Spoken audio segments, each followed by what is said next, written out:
Welcome to Ecclesia Principles, a biblical strategy for believers to engage in God's design for government with Ray Eppard.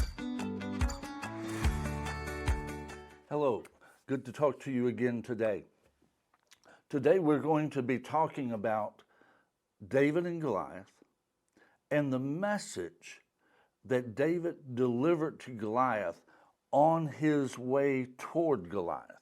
Now, as a basis for this, my text is 1 Corinthians 10:11, where it says, "Now all these things happened to them as examples, and they were written for our admonition, upon whom the ends of the ages have come." Now, too often, we only go for the message, the undercurrent message. But a lot of times we have done that to the degree that we have missed the plain truth and the plain message that was in front of us. In the story of David and Goliath, David, we know him, he loved God, he was eventually would become the king of Israel. Goliath was a giant, and there were two things that he was really set out to do. He was defying God, and he was seeking to enslave Israel. Let's put it another way. He was defying God and seeking to enslave David's nation. We have those giants today in our land that are defying God and that are seeking the enslavement of our nation under oppression.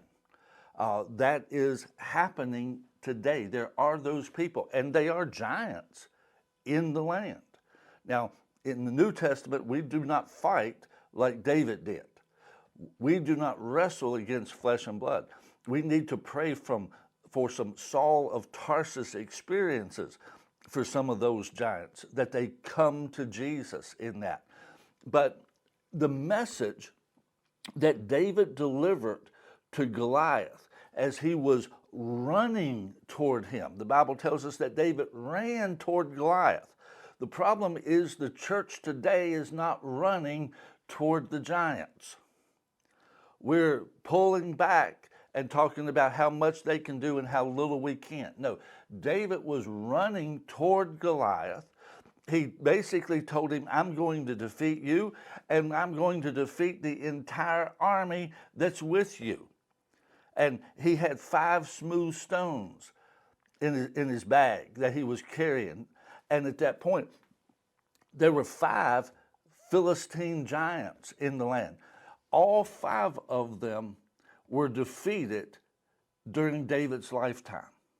The first stone took down Goliath. Some of his men took down some of the others, but all 5 of them went down. See, I firmly believe David was setting his faith. He was trusting God to take down every giant that was defying God and was seeking to enslave his nation. That's where his faith was. You see, it was written for our admonition. It was written as an example to us. We have to understand that we have to step up. So many people, well, I'm just praying that God does something. Well, that's what all of David's brothers were doing. That's what Saul was doing. That's what the whole army of Israel was doing, was praying for God to send somebody. But when David came along, he didn't pray for God to send somebody. He just said, "I'll enter into the battle. I'll enter into the fight." And we as the church have to have David's attitude. Not pull back, not just pray. We need to pray, but we don't need to pray that way. We need to pray, "What would you have me to do?"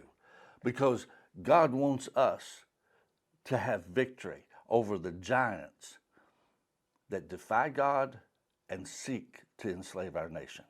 God bless you. Ray Eppard. Follow us on YouTube and Facebook on our Ray Eppard pages.